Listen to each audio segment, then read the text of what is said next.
আসসালামু আলাইকুম ওয়া রাহমাতুল্লাহি ওয়া বারাকাতুহু। বিসমিল্লাহ ওয়ালহামদুলিল্লাহ ওয়াসসালাতু ওয়াসসালামু আলা রাসূলিল্লাহ ওয়া বা'দ। সুপ্রিয় দর্শক শ্রোতা, কাছে দূরে বিশ্ব জুড়ে যে যেখান থেকে এই মুহূর্তে নেক্সাস টেলিভিশনে এই মুহূর্তে চ্যানেল 24 এর সাথে যুক্ত হয়েছেন, আপনাদের প্রত্যেকে স্বাগত জানাচ্ছি। আমি মোহাম্মদ হিদায়াতুল্লাহ। শুরু করছি আপনাদের অংশগ্রহণে চ্যানেল 24 এর প্রতি সপ্তাহের জুমাবারের সরাসরি আয়োজন জীবন ঘনিষ্ঠ প্রশ্নোত্তরমূলক আলোচনা ধর্মীয় অনুষ্ঠান গ্রিন এলপি গ্যাস নিবেদিত সহজ সমাধান। প্রিয় দর্শক শ্রোতা, প্রতি পর্বে আমরা একটি গুরুত্বপূর্ণ বিষয় নিয়ে আলোচনা শুনে থাকি আমন্ত্রিত মেহমানের কাছ থেকে। তারই ধারাবাহিকতায় আজকেও আমরা আলোচনা শুনব ইনশাআল্লাহ তাআলা মেহমানের কাছ থেকে। আর তার বিষয় হচ্ছে জিলহজ মাসের প্রথম দশকের ফজিলত, গুরুত্ব ও করণীয় আমলগুলির মধ্য দিয়ে আল্লাহ রসুল সাল্লাল্লাহু আলাইহি ওয়াসাল্লাম তিনি তার জীবনে যে আমলগুলি করে গেছেন সেই আমলগুলি নিয়ে ইনশাআল্লাহ তাআলা আজকে আমরা শুনবো। তবে শুরুতে আমরা আপনাদের সাথে শেয়ার করতে চাই জিলহজ মাসের প্রথম দশকের গুরুত্ব ও তাৎপর্য কতটুকু এই বিষয়ে। রাসূল করিম সাল্লাল্লাহু আলাইহি ওয়াসাল্লাম তিনি বলেছেন, আল্লাহ সুবহানাহু ওয়া তাআলা যত দিবস সৃষ্টি করেছেন তার মধ্যে শ্রেষ্ঠতর দশক হচ্ছে জিলহজের এই দশক। সাহাবিগুন প্রশ্ন করলেন, ইয়া রাসূলুল্লাহ, জিহাদ কি আল্লাহ তাআলার কাছে এর চেয়ে বেশি শ্রেষ্ঠ নয়? নবীজি সাল্লাল্লাহু আলাইহি ওয়াসাল্লাম বললেন, না, এই দশকে জিহাদের চেয়েও অনেক বেশি গুরুত্বপূর্ণ আমল এই দশকে রয়েছে। অর্থাৎ অন্য দশকে বা অন্য সময়ে যে আমলগুলি করা হয় সেই আমলগুলির ফজিলত অনেকাংশেই এই দশকের ফজিলতের কাছাকাছি নয়। তাছাড়া আমরা মহাগ্রন্থ আল কোরআন থেকে জানতে পারি আল্লাহ সুবহানাহু ওয়া তাআলা বলেছেন, ওয়াল ফাজরি ওয়া লায়ালিন আশর, শপথ প্রত্যুষের অর্থাৎ সকালের এবং 10 রাত্রির। হযরত ইবনে আব্বাস রাদিয়াল্লাহু তাআলা আনহুমার ভাষ্যমতে এই 10 রাত্রি বলতে জিলহজের প্রথম দশকের রাত্রিকেই বোঝানো হয়েছে। আর জিলহজের প্রথম দশক আল্লাহ সুবহানাহু ওয়া তাআলার কাছে এই দশকের আমল বছরের অন্য সব দিবসের চেয়ে অনেক বেশি গুরুত্বপূর্ণ এবং ফজিলতপূর্ণ। তাই এই দশকে রাসূল করিম সাল্লাল্লাহু আলাইহি ওয়াসাল্লামের পক্ষ থেকে বেশ কিছু আমলি নির্দেশনা আমরা পেয়েছি যা আল্লাহ রসুল সাল্লাল্লাহু আলাইহি ওয়াসাল্লাম এই দশকে করতেন। বিশেষত এই দশকে নবীজি সাল্লাল্লাহু আলাইহি ওয়াসাল্লাম আল্লাহর নৈকট্য অর্জনের জন্যে, সন্তুষ্টি অর্জনের লক্ষ্যে তিনি কোরবানি করবার জন্য প্রস্তুতি গ্রহণ করতেন এবং বিশেষ করে মুস্তাহাব একটি আমল তিনি করতেন এবং অন্যদেরকে নির্দেশ করেছেন যারা কি বলা হয় কোরবানি করার উপযুক্ত বা সামর্থ্য রাখেন, তাদেরকে বলেছেন যাতে করে এই দশকে প্রথম থেকে জিলহজের প্রথম থেকে কোরবানি করার আগ পর্যন্ত চুল না কাটেন, শরীরের অন্য কোনো অংশের অনাকাঙ্ক্ষিত যে পশম আছে সেগুলি যেন উপড়িয়ে না ফেলা হয় এবং হাতের ও পায়ের নখ যেন না কাটা হয়। তারপরে মোচ যেন খাটো করা না হয়, অর্থাৎ শরীরের কোনো বাড়তি অংশ এই সময়গুলিতে ফেলবে না, এতে হাত দেবে না। তার বৈজ্ঞানিক ব্যাখ্যাও আছে, আমরা ইনশাআল্লাহ তাআলা সেই বিষয়গুলি নিয়ে আলোচনা করব। প্রিয় দর্শক শ্রোতা, আপনারা যারা আজকে চ্যানেল 24 এর লাইভ সরাসরি দেখছেন, আপনারা প্রশ্ন করতে পারেন আজকে আমাদের নির্ধারিত বিষয়ের উপরে, জিলহজের প্রথম দশক, গুরুত্ব ও করণীয় আমল। প্রিয় দর্শক শ্রোতা, অনুষ্ঠানটি নেক্সাস টেলিভিশনে সরাসরি সম্প্রচারিত হচ্ছে, পাশাপাশি চ্যানেল 24 এর ফেসবুক পেজেও সম্প্রচারিত হচ্ছে। আপনারা প্রশ্ন করতে পারেন টিভি স্ক্রিনে প্রদর্শিত নাম্বারে ডায়াল করে কিংবা ফেসবুক পেজে কমেন্টস অপশনে গিয়ে অল্প কথায় সহজ করে লেখার মাধ্যমে আপনাদের প্রশ্নাবলীর জবাব এবং আজকের নির্ধারিত বিষয়ের উপর আলোচনা করবার জন্য আমরা আমন্ত্রণ জানিয়েছি ফজিলতুল উস্তাদ শেখ আহমদুল্লাহ হাফিজাহুল্লাহকে। তিনি খুব শীঘ্রই আমাদের সাথে যুক্ত হবেন ইনশাআল্লাহ তাআলা। আমরা এই পর্যায়ে আপনাদের সাথে শেয়ার করব যে জিলহজ মাসের প্রথম দশকে কি কি আমল করা দরকার বা করা মুস্তাহাব। প্রথমত, যারা হজ সম্পাদন করেন বা হজের সামর্থ্য রাখেন, ওমরা করার সামর্থ্য রাখেন, তারা হজ এবং ওমরা সম্পাদন করবেন। আল্লাহ সুবহানাহু ওয়া তাআলা বলেছেন, ওয়ালিল্লাহি আলান নাসি হিজ্জুল বাইতি মান ইসতাতাআ ইলাইহি সাবিলা, যারা কাবা ঘর জিয়ারত করবার জন্য সামর্থ্য রাখেন তারা যেন কাবা ঘরের হজ সম্পাদন করেন। তবে সামর্থ্যবানদের উপরে হজ সম্পাদন করা ফরজ করা হয়েছে। সামর্থ্যবান হতে হয় দুই দিক থেকে, একটি হলো শারীরিক এবং দ্বিতীয়টি হলো আর্থিক। আমরা ইনশাআল্লাহ তাআলা পরতে এই বিষয়ে কথা বলবো। একজন দর্শক আমাদের সাথে যুক্ত আছেন। আসসালামু আলাইকুম ওয়া রাহমাতুল্লাহ। দর্শক পরিচয় দিয়ে প্রশ্ন করুন। ওয়ালাইকুম আসসালাম। জি হুজুর, আমি নুরুদ্দিন বলছি। জি প্লিজ প্রশ্ন। আমি বলছিলাম, হজ করলে মানুষ নিষ্পাপ হয়ে যায়, নবশিশু সন্তানের মতো নিষ্পাপ হয়ে যায়, ঠিক আছে, কিন্তু এটা কি সকলের জন্য? তার কারণ অতীতে ঘুষ খেয়েছে, সারা জীবন ঘুষ খেয়েছে, ওটাও কি নিষ্পাপ হয়ে যাবে? এই ব্যাপারে বলবেন? ধন্যবাদ। অনেক ধন্যবাদ। আপনার গুরুত্বপূর্ণ প্রশ্নটি আমরা পেয়েছি। ইনশাআল্লাহ তাআলা আমরা আমাদের আমন্ত্রিত মেহমানের কাছ থেকে আপনার প্রশ্নের সমাধান জানবার চেষ্টা করব। রাসূল করিম সাল্লাল্লাহু আলাইহি ওয়াসাল্লাম বলেছেন, মান হাজ্জা লিল্লাহি ফালাম ইয়ারফুস ওয়ালাম ইয়াফসুক রাজাআ কায়াউমিন ওয়ালাদাতহু উম্মুহু। যেই ব্যক্তি হজ সম্পাদন করলো আল্লাহর সন্তুষ্টি অর্জনের লক্ষ্যে, অথচ এই সফরে তিনি কোনো ফাহেসা কাজ করেননি, স্ত্রীর সাথে একসাথে থাকেননি, তবে তিনি সেই সন্তানের মতো পবিত্র হয়ে ফিরে আসেন, যেমনিভাবে সদ্য ভূমিষ্ঠ সন্তান নিষ্পাপ হয়ে জন্মগ্রহণ করেন, ঠিক সেভাবেই আপনি প্রশ্ন করেছেন যে বলা হয়েছে হজ করলেই একেবারে নিষ্পাপ হয়ে ফিরে আসে, তো সে কি এটা কি সবার জন্য প্রযোজ্য কিনা? যে সুদ খেলো, ঘুষ খেলো, অন্য সম্পদ নষ্ট করলো, তিনিও কি নিষ্পাপ হয়ে ফিরে আসবেন কিনা? আপনার এই প্রশ্নের জবাব দেবেন আজকের আমন্ত্রিত মেহমান ফদিলাতুল উস্তাজ শেখ আহমদুল্লাহ হাফিজুল্লাহ, honourable chairman As Sunnah foundation, Dhaka. Please উস্তাজ। ধন্যবাদ আপনাকে। দর্শক, নবী করিম সাল্লাল্লাহু আলাইহি ওয়াসাল্লামের যে হাদিস রয়েছে যে হজ করে আসলে নিষ্পাপ শিশুর মতো, সদ্য ভূমিষ্ঠ হওয়া শিশুর মতো নিষ্পাপ হয়ে মানুষ ফিরে আসে, এটি সেই ব্যক্তির জন্য, যেমনটি আপনি বলেছেন যে ব্যক্তি হজ করলো এবং কোনো অশ্লীলতায় লিপ্ত হলো না এবং নিষিদ্ধ কোনো কাজ করলো না, সেই ব্যক্তি এই সওয়াবের ভাগীদার হবে। এখন এখানে সুদ, ঘুষ, মানুষের অধিকার নষ্ট করা, এই সমস্ত অপরাধে লিপ্ত ব্যক্তিদের কি হবে? উত্তর হলো এগুলো এর জন্য ক্ষমা হবে না, এর মাধ্যমে ক্ষমা হবে না। এই হাদিসের উদ্দেশ্য হলো যে ছোটোখাটো গুনাহগুলো আল্লাহ তাআলা মাফ করবেন, বড় গুনাহগুলো মাফ করার জন্য, মানুষের হক সংশ্লিষ্ট বিষয়গুলো মাফ করার জন্য যথা নিয়মে তাকে তওবা করতে হবে। সেগুলো করার পাশাপাশি যখন সে এটা করবে তখন সে নিষ্পাপ হবে। কিন্তু অন্যের অধিকার নষ্ট করে এরপর আমি হজ করে চলে আসলাম আর আমি নিষ্পাপত্ব নিয়ে ফিরে আসবো, এটি মনে করবার কোনো কারণ না। পৃথিবীতে কোনো আলেমই কিন্তু এটা বলেননি। জাযাকুল্লাহ খাইরান। আহলান ওয়া সাহলান শেখ। আমরা গুরুত্বপূর্ণ বিষয় নিয়ে কথা বলছিলাম শুরু থেকেই, যে জিলহজের প্রথম দশক, গুরুত্ব আমল, এই নিয়ে। শুরুতে যদি জিলহজের প্রথম দশকের গুরুত্ব নিয়ে সংক্ষেপে কিছু কথা বলতেন, এরপর আমরা এক এক করে আমলগুলি জানবো ইনশাআল্লাহ। ধন্যবাদ আপনাকে। আলহামদুলিল্লাহ, সালাতু ওয়াসসালামু আলা রাসূলিল্লাহ, বাদ। আর মনে হয় 7-8 দিন পরে শুরু হতে যাচ্ছে নতুন একটি মাস, জিলহজ মাস, যেটি হিজরি বর্ষের, চান্দ্রবর্ষের দ্বাদশতম এবং সর্বশেষ মাস, 12তম মাস। তো বছরের এই শেষ মাসটির প্রথম 10টি দিন, এই দিনগুলো ইবাদতের সবচেয়ে গুরুত্বপূর্ণ এবং তাৎপর্যপূর্ণ দিন। নবী করিম সাল্লাল্লাহু আলাইহি ওয়াসাল্লামের হাদিসের দিকে তাকালে আমরা দেখতে পাই, মাস হিসাবে রমাদান যেরকম শ্রেষ্ঠ, আর রমাদানের বাইরে অন্য সব যে কোনো সময়ের মধ্যে এবং সাধারণ দিনগুলোর মধ্যে সবচেয়ে শ্রেষ্ঠতম দিনগুলো হলো এই দশক, অর্থাৎ জিলহজের প্রথম 10টি দিন। রমাদানের মর্যাদা আমরা জানি, এজন্য আমাদের সমাজে রমাদান মাসে একেবারে ইসলাম থেকে দূরে থাকা মানুষও চেষ্টা করেন কিছু না কিছু ইবাদতবন্দি করার, কারণ এটা ইবাদতের মৌসুম, সেটা আমরা সবাই জানি। কিন্তু রমাদানের পরে ইবাদতের সবচেয়ে বড় মৌসুম, সবচেয়ে গুরুত্বপূর্ণ সিজন হলো, নেকামলের সিজন হলো এই জিলহজের প্রথম দশক। নবী করিম সাল্লাল্লাহু আলাইহি ওয়াসাল্লামের একটা হাদিস রয়েছে, এক্ষেত্রে বুখারীতে বর্ণিত হয়েছে, তিনি বলেছেন, মা মিন আইয়ামিন আল আমালুস সালিহু ফীহিন্না আহাব্বু ইলাল্লাহ মিন হাদিল আইয়াম। জিলহজের এই 10টি দিন, এই 10টি দিনে নেকামল করলে, ভালো কাজ করলে, ইবাদতবন্দি করলে আল্লাহ রাব্বুল আলামিনের কাছে সেটা যতটা প্রিয় হয়, অন্য কোনো সময় নেকামল আল্লাহ তাআলার কাছে এত প্রিয় হয় না। জিজ্ঞাসা করা হলো, হে আল্লাহ রাসূল, অন্য সময় যদি কেউ আল্লাহর রাহে জেহাদ করেন, জেহাদে রত থাকেন, তাহলে সেটাও কি আল্লাহর কাছে এই দশকের সাধারণ নেকামলের চাইতে উত্তম নয়? নবী সাল্লাল্লাহু আলাইহি ওয়াসাল্লাম বলেছেন, এমনকি সেটাও এটা চাইতে উত্তম নয়, অন্য সময়ের জেহাদও এই সময় সাধারণ আমলের চাইতে উত্তম নয়। তবে কেউ জেহাদ করতে গিয়ে যদি আর ফিরে না আসে, সব কিছু আল্লাহর রাহে বিলীন করে দেয়, তাহলে তার কথা ভিন্ন, তার মর্যাদা সবকিছুর ঊর্ধ্বে। জাযাকুল্লাহ খাইরান। আমাদের আরেকজন দর্শক যুক্ত আছেন। আসসালামু আলাইকুম ওয়া রাহমাতুল্লাহ। আসসালামু আলাইকুম। দর্শক পরিচয় দিয়ে প্রশ্ন করুন। আসসালামু আলাইকুম ওয়া রাহমাতুল্লাহ। ওয়া আলাইকুম আসসালাম ওয়া রাহমাতুল্লাহি ওয়া বারাকাতুহু। জি, প্রশ্ন। আমি পণ্ডিত জামাল হোসেন বলছিলাম।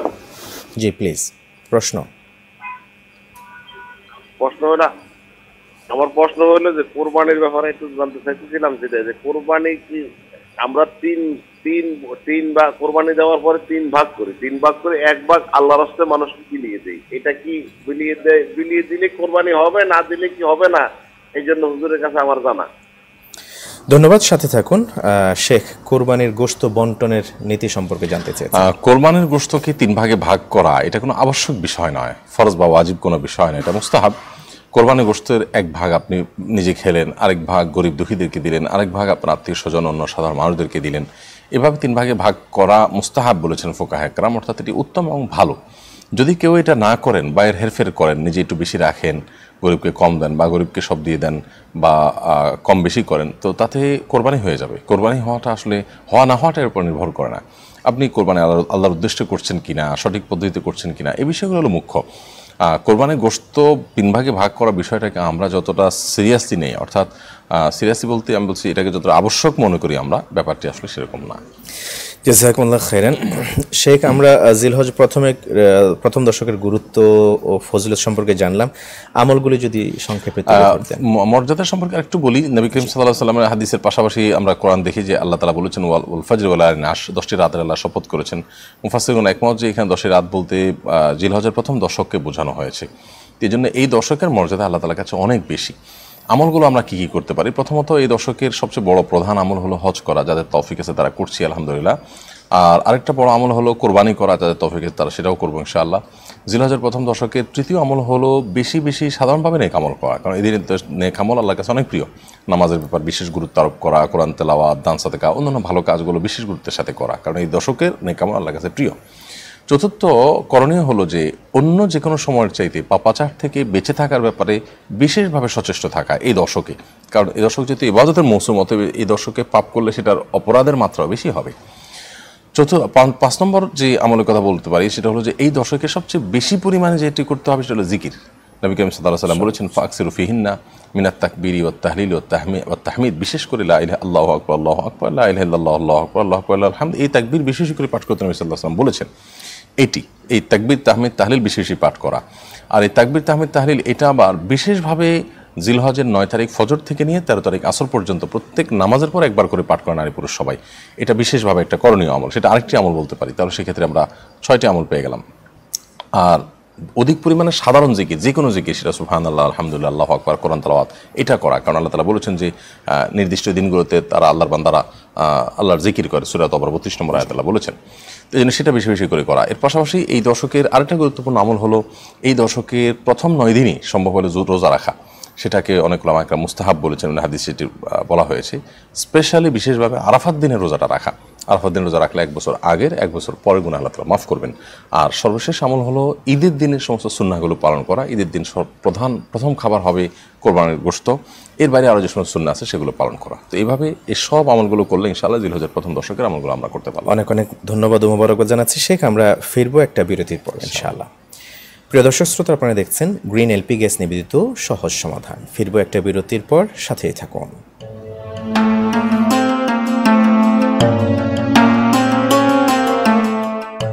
আসসালামু আলাইকুম ওয়া রাহমাতুল্লাহি ওয়া বারাকাতুহু। ফিরে এলাম পূর্বের ধারাবাহিকতায়। প্রিয় দর্শক শ্রোতা, আপনারা দেখছেন গ্রিন এলপি গ্যাস নিবেদিত সহজ সমাধান। আর আছে আমরা এই মুহূর্তে চ্যানেল 24 এর পর্দায়।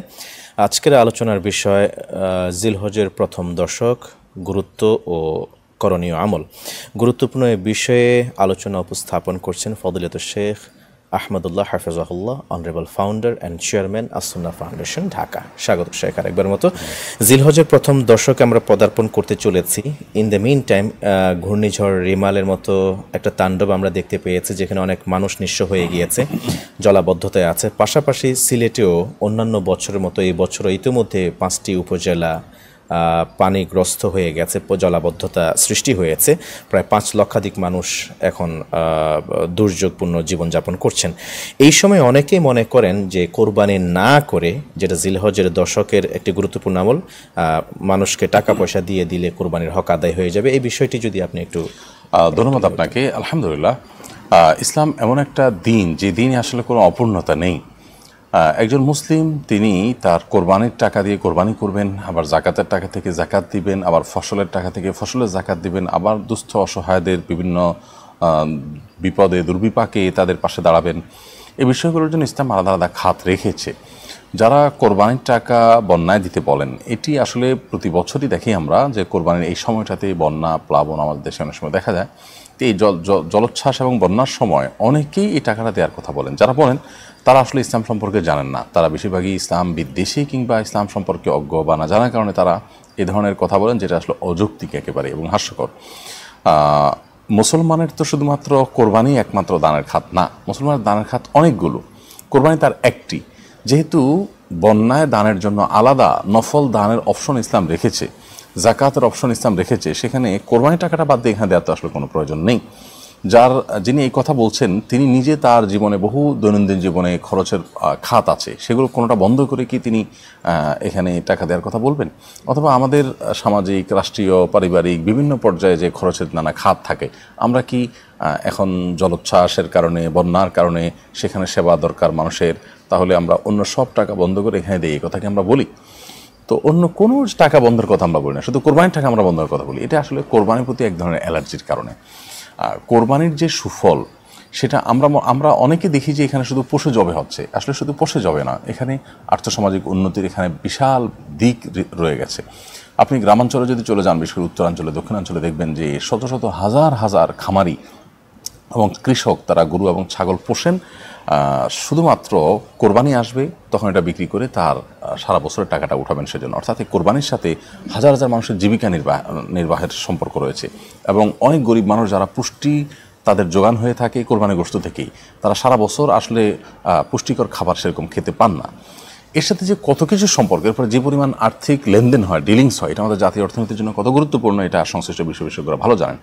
অতএব কোরবানির প্রতি যাদের অ্যালার্জি আছে তারা আসলে এই বিষয়গুলোকে এইভাবে দেখেন না, তাদের শুধুমাত্র ইসলামের প্রতি বিদ্বেষ থেকে তারা এই কথাগুলো বলেন। আমরা আসুন্নাহ ফাউন্ডেশন থেকে যে স্বাবলম্বীকরণ প্রকল্প পরিচালনা করে থাকি, আমরা গরিবদেরকে যখন জিজ্ঞেস করি আপনাদেরকে কী দিলে আপনার অভাব মোচন হয় বা আপনার উপার্জনের মাধ্যম হয়, ম্যাক্সিমাম বিধবা গরিব মানুষরা বলে যে একটা গরুর বাছুর কিনে দেন, 2টা ছাগলের বাছুর কিনে দেন, আমি সেখান থেকে ছাগলের বাচ্চা বা আপনার গরুর বাছুর থেকে আমি বড় করে কোরবানির সময় বিক্রি করলে আমার একটা বড় অঙ্ক আসবে। এটা সহজে গরিব মানুষ, গ্রামের মানুষের জন্য ইনকাম করতে পারেন। দোকানের ক্ষেত্রে এতটা রিস্ক ফ্রি না, এখানে রিস্ক যতটা কম। তো এই জায়গাটার সাথে কোরবানির সাথে রিলেশন অনেক বেশি।